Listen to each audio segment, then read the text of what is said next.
Greetings, family. This is a continuation of yesterday's video where we discuss why Venezuelan oil matters to the US. This is not about gas prices. This is not about getting rich. This is about power, security, and how the world actually works. Today, we need to go deeper because I can see where the confusion is coming from. This is not about Americans getting richer. It's not about gas prices or household wealth. This is about power, security, and who controls the global system that everyone depends on. Now, there's a big myth about oil and wealth. Venezuela holds 303 billion barrels of proven oil reserves on paper. That's the biggest in the world, bigger than Saudi Arabia and Iran. Now, oil is currently trading at about $57 a barrel. So people automatically do the math and assume that should make them rich. But oil in the ground is not money. Oil on the ground is like land that hasn't been developed, real estate that hasn't been built, and gold that is still buried. If owning oil automatically created national wealth, then Venezuela would have never collapsed. Before their collapse, they were producing 3.2 million barrels per day, and that's in the early 2000s. After the collapse, however, production fell below 400,000 barrels per day. Their infrastructure has deteriorated, skilled labor has fled, and their power grids and refineries have failed. So, this does teach a critical truth, and that is that oil is leverage and not prosperity.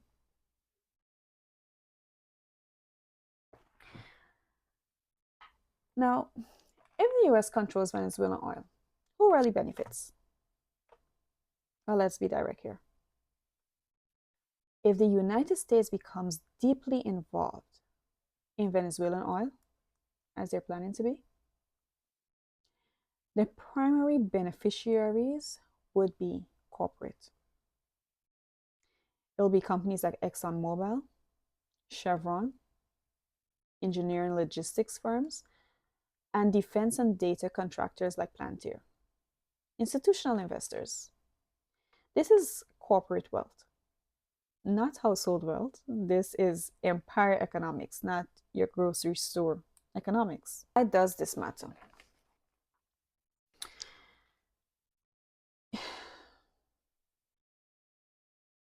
The real gains are strategic. The real gains are strategic more than their financial. The US cares about security.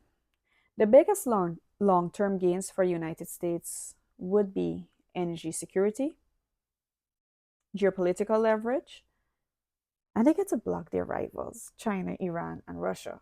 4, they get to control the Western hemispheric energy flow. You see, oil here becomes a defensive armor. It allows the US to protect itself before conflict ever turns military. Now, many of you would know that the US placed sanctions on Venezuela. But here's the truth. Venezuelan oil never stopped moving. It moved through ship-to-ship transfers, reflagged tankers, shell companies, and offshore intermediaries. This is known as the Shadow Fleet. The Shadow Fleet was pioneered by Iran. It was expanded by Russia in 2022, and the main buyer, well, no other than China. The money that was gained from the sale of sanctioned oil did not go to Venezuelans. Rather, it was kept for the Maduro's regime to remain alive. At that point, this stopped being economics. It became a Western Hemisphere security issue.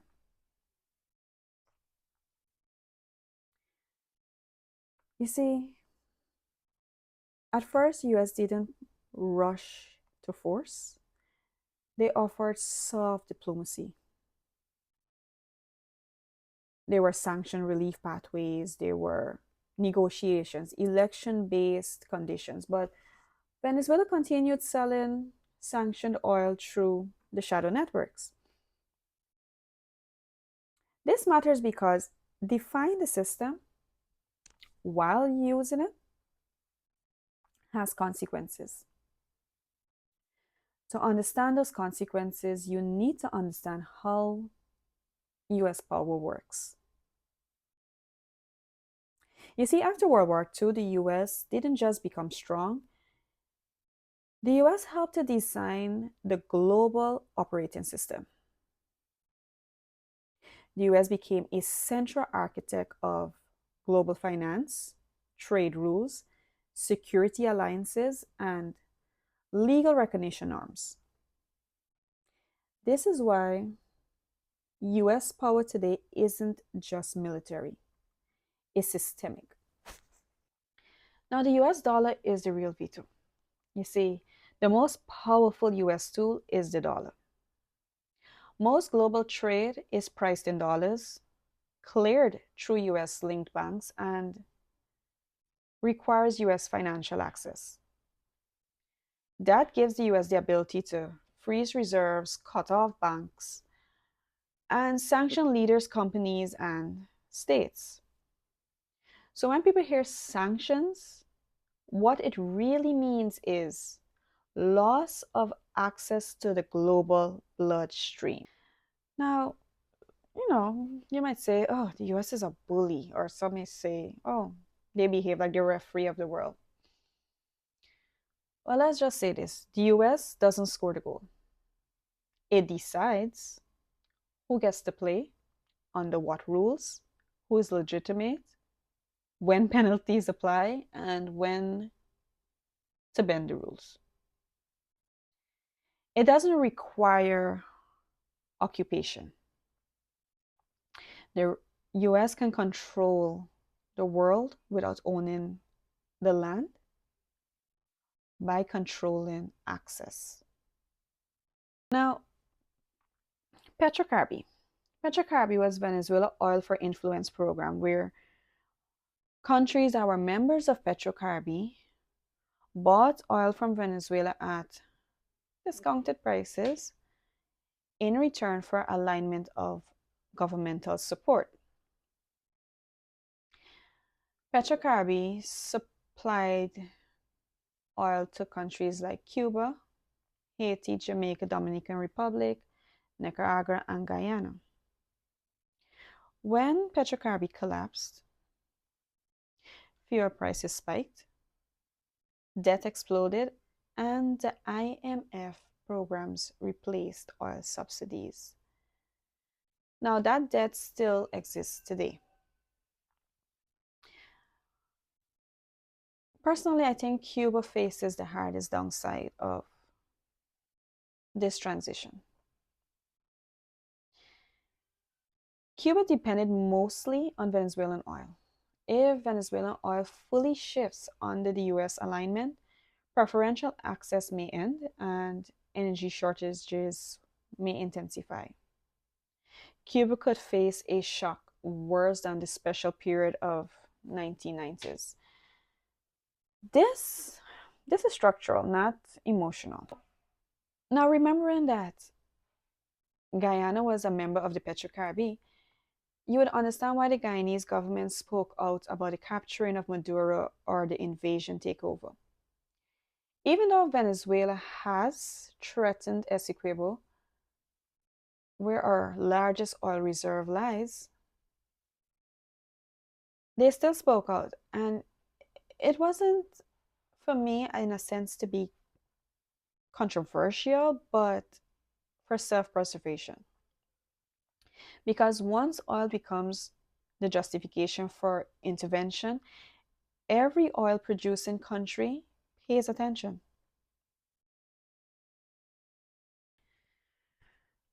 Markets do not wait for press conferences. They price future access and leverage.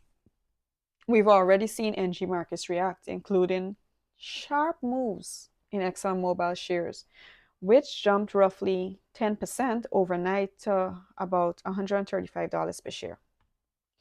That doesn't mean that wealth has automatically been created, but it does mean expectations are being priced in.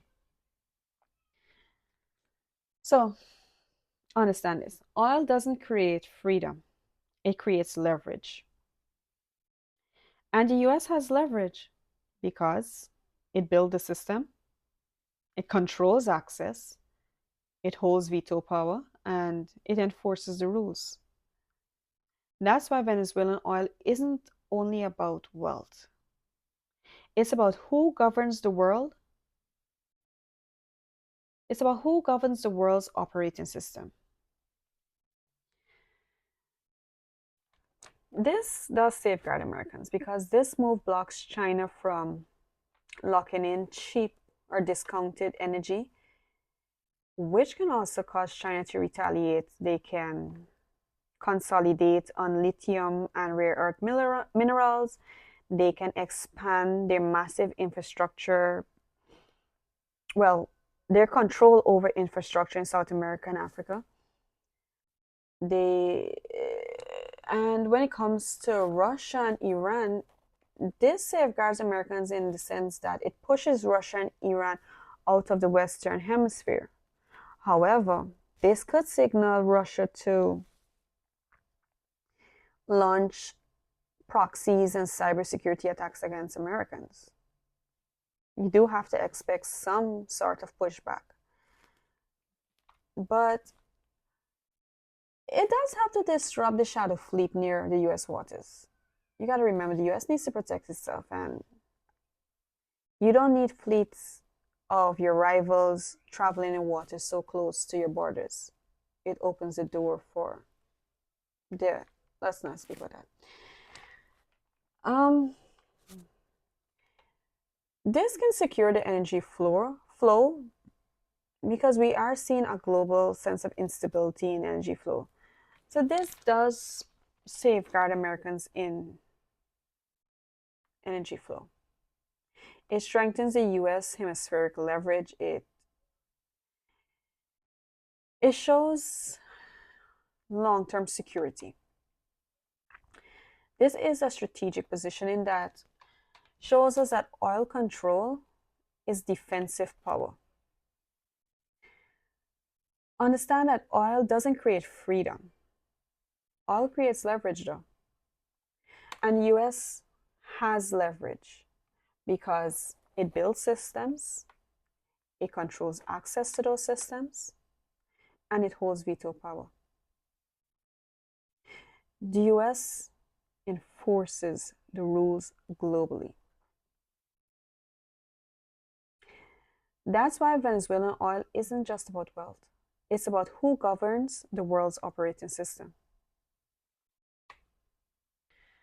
Such a move does safeguard Americans because it blocks China from locking in discounted energy, pushes Russia and Iran out of the Western Hemispheric logistics, and it disrupts the shadow fleet that is near the US waters. It secures energy flow during global instability. And let's be clear that this move we will be expecting some backlash. China can begin to consolidate on rare earth minerals and lithium. They can accelerate their presence in South America and Africa when it comes to infrastructure. And let's not be surprised if we see proxy and cybersecurity threats against Americans from Russia. Now, disrupting the shadow fleets near the US waters is vitally important in the sense that no one should want their rivals traveling in water so close to the borders because, well, let's not talk about what could happen when your rivals are in possession of missiles and they're just about 30 minutes from your border. Now, this move does strengthen the US hemispheric leverage. It does show us some long term security, and this is a sense of strategic positioning. You see, oil control is defensive power, not necessarily a payday, but it is defensive power. And I want you to remember this, that oil doesn't create automatic freedom, but it does create leverage. And the US has leverage because it has built systems, it controls the access to those systems, and it holds veto power. It enforces the rules. It decides who gets to play, when they get to play, and by what rules. That's why Venezuelan oil isn't about wealth. It's about who governs the world's operating system. Now, this content is for educational and geopolitical analysis purposes only. This is not financial advice, not a recommendation to buy, sell any security. And it's not an endorsement of any company or governmental action.